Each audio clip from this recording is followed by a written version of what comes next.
shit. Messed up. And it's not.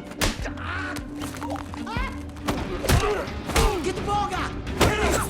Don't shoot him!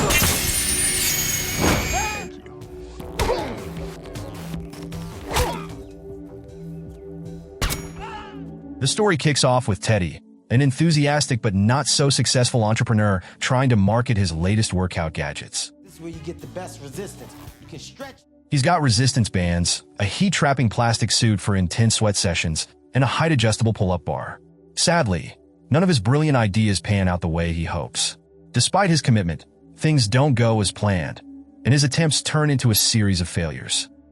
Let's get it! Meanwhile, we switch scenes to the vast Utah desert, where a car pulls up outside a secluded cabin. Inside, a man has called upon a notorious assassin known as the Man from Toronto to extract crucial information from a hostage. The moment Toronto steps inside, his menacing presence is undeniable. The hostage tries to put on a brave face, but when Toronto starts heating up his knife, describing in gruesome detail how he plans to slice into the guy, the poor man spills everything. Mission accomplished. Toronto walks away, leaving the man who hired him to finish off the captive.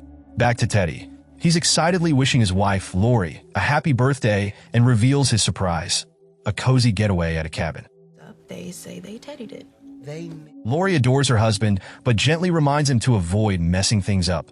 Something he's notoriously known for, so much so that his co-workers have coined the term "Tedding it up" whenever something goes south.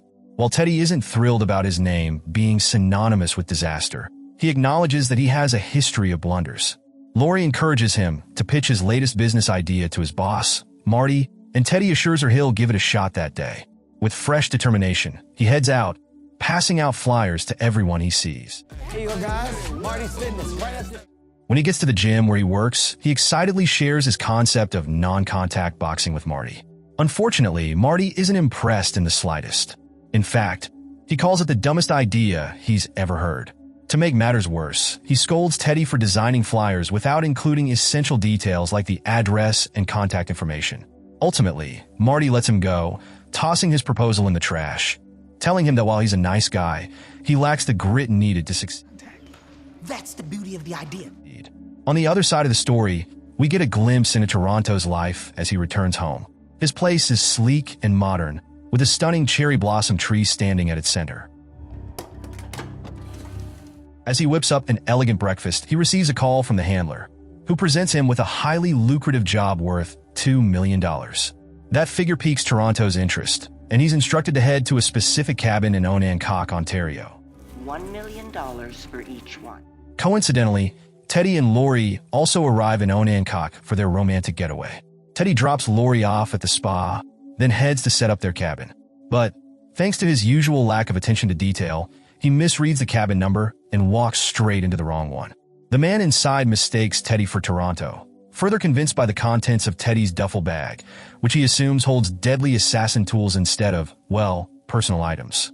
Teddy, completely oblivious to what's going on, doesn't realize the dangerous misunderstanding. The thug escorts him to the basement, where a hostage is restrained, expecting Teddy, who they believe is the feared Toronto, to get some answers. Teddy panics and tries to flee, but he's forced to play along. Realizing he's in deep trouble, he improvises, acting as if he's the infamous hitman. Whispering to the hostage, he convinces him to spill the needed information, promising that doing so will let them both walk away unscathed. Surprisingly, Teddy's bluff works. The gang sends the intel to a man named Colonel Marin. Just as they prepare for the next step, chaos erupts. A flash grenade goes off, and a section of the cabin wall is obliterated. The place is surrounded by the FBI, who storm in and capture everyone, including Teddy. It doesn't take long for the agents to realize that Teddy isn't the real Toronto, but there's a problem. One of the thugs had already sent a picture of Teddy to Marin, meaning Marin now believes Teddy is Toronto. This is bad news for the FBI, because Marin is none other than former Venezuelan Colonel Sebastian Marin, who's been harboring a deep grudge against the U.S. ever since they foiled his plans to overthrow his country's government. The FBI agents explain to Teddy that Marin and his wife, Daniela, are up to something big, but they don't have enough intel to stop them. Their best bet was the real Man from Toronto, But since Marin now thinks Teddy is him, they need him to keep up the act and get closer to Marin. Naturally, Teddy wants no part of this dangerous charade. All he wants is to go back to celebrating Lori's birthday. The agents try to sweeten the deal, assuring him that Agent Santoro will look after Lori, keeping her busy with shopping and distractions. However, Santoro is ridiculously attractive, which doesn't sit well with Teddy. Eventually, he agrees, but only after negotiating to have his debts paid off. To buy himself time, he tells Lori that Marty asked him to attend a last-minute business presentation and that he'll meet her in Washington, D.C. the next day. Meanwhile, the real Toronto starts putting the pieces together. He sneaks onto the crime scene at the cabin and finds a receipt with Teddy's details. Intrigued, he digs into Teddy's background, hacking into his account and watching his workout videos. He's thoroughly unimpressed by what he sees. Toronto contacts the handler and they discuss the next steps. He quickly tracks down Teddy, just as the FBI is escorting him to meet Daniela Marin. Instead of meeting Colonel Marin himself, Teddy is taken to a private hangar where Daniela's men load him into an SUV. Teddy somehow finds himself on a plane to Puerto Rico, totally out of his depth. In the middle of all the chaos, Toronto sneaks onto the plane mid-flight and finally reveals himself as the actual assassin everyone's been searching for. But, of course, the bad guys don't believe him and still think Teddy is the infamous hitman. To prove his identity, Toronto swiftly eliminates Marin's men and even manages to save Teddy when both of them nearly get thrown out of the plane.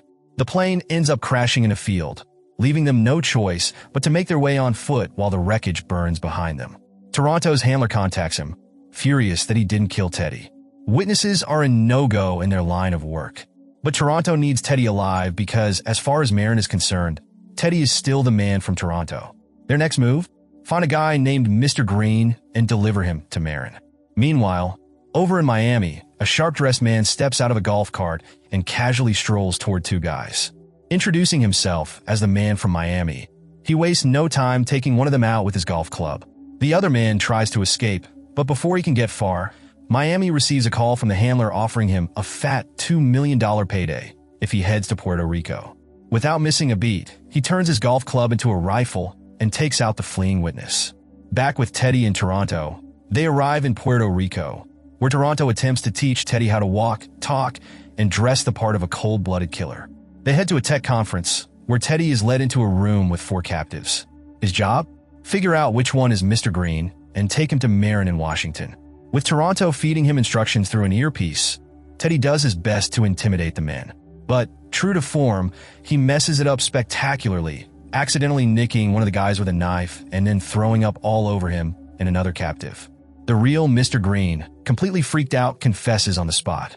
Before they can leave, the thugs realize Teddy's wearing an earpiece and are about to attack when Toronto storms in and wipes them all out. They interrogate Green, who spills that Marin needs him because he once worked on seismic explosives for DARPA, bombs that can cause destruction while looking like natural earthquakes. Turns out, 2 years ago, a General Hansen requested help for a secret project on behalf of a client, Marin. Now Marin needs Green's fingerprint to activate an explosive powerful enough to blow up the Venezuelan embassy in Washington. Without hesitation, Toronto chops off Green's thumb, leaving Teddy absolutely horrified. With the thumb in hand, they set off for Washington, but Teddy flat out refuses to keep playing along. Before they can argue too much, Miami ambushes them. A brutal fight breaks out, and poor Teddy gets tossed around before getting shot in the backside. Toronto eventually gets rid of Miami for now, patches up Teddy, and updates the handler. But Teddy starts realizing something. She's lying to Toronto. Toronto brushes it off, but Teddy's suspicion lingers as they continue their journey. On the plane, Teddy tries to bond with Toronto, saying he read his file and feels bad about his rough childhood. Toronto isn't having it though. He snaps, telling Teddy that his problems don't stem from a simple mistake like forgetting to replace printer toner. He's just a coward who never follows through on anything. Later that night, they meet up with Lori for dinner. Lori brings her college friend and as a date for Toronto, and surprisingly, the two hit it off. Meanwhile, the FBI, keeping tabs on Teddy, notices he's with Toronto. Before they can act, Miami shows up, forcing Teddy and Toronto to flee. They end up in a storage room, where Miami corners them and steals the thumbprint. At this point, it's clear the handler has been working with Miami all along. With no time to lose, Teddy and Toronto steal a police car and race toward Marin's location. During the drive, Toronto confesses something. In Minnesota, he once spared a man's life because the guy had a kid waiting for him. That same man later went on a killing spree, something Toronto blames himself for. Now, all he wants is to walk away from the assassin life, open a restaurant, and leave the killing behind. At the meet, Miami and the handler deliver the thumb to Marin. But Teddy crashes the deal, still pretending to be Toronto, even as the handler insists he's an imposter. Marin tries to activate the bomb, but nothing happens. Turns out, Toronto had swapped the thumb with one from Marin's own henchman. The FBI storms in to arrest Marin while Toronto makes off with the cash. Miami and the handler manage to escape. Back home, Teddy finds out Lori has left to stay with her mother after discovering he lost his job and lied to her. Before he can fix things, Miami attacks him. Just as Miami is about to finish Teddy off, Toronto swoops in, and they team up to take down a swarm of assassins sent by the handler. The handler herself arrives, demanding the money, which is conveniently stashed in the trunk of Toronto's cherished 1969 Dodge Charger, Deborah. A high-speed chase ensues, with the handler launching grenades at them. They eventually end up in a factory, where she corners them at gunpoint. But Teddy, thinking fast, pulls a lever, sending the handler plummeting into a vat of molten liquid. That's the end of her. As they celebrate, yet another assassin, the man from Tokyo, appears for a final showdown. Toronto dispatches him, using his beloved Deborah, ramming him straight into oblivion. But karma strikes back. Teddy accidentally parks the car on train tracks, and just as he reconciles with Lori, a train obliterates Deborah, sending the money flying everywhere. The FBI swarms in, tackling Teddy to the ground. Fast forward a year, and things have changed for the better. Teddy and Lori are expecting a baby, and Toronto has finally made his restaurant dream a reality. He's even dating Anne. Teddy gives Toronto a small sum toward replacing Deborah, but Toronto calls him later, clearly not thrilled about the amount. If you liked the recap, don't forget to hit that like button. And if you didn't, well, hit the dislike button twice, just to be sure. Thanks for watching, and don't forget to subscribe for more recaps.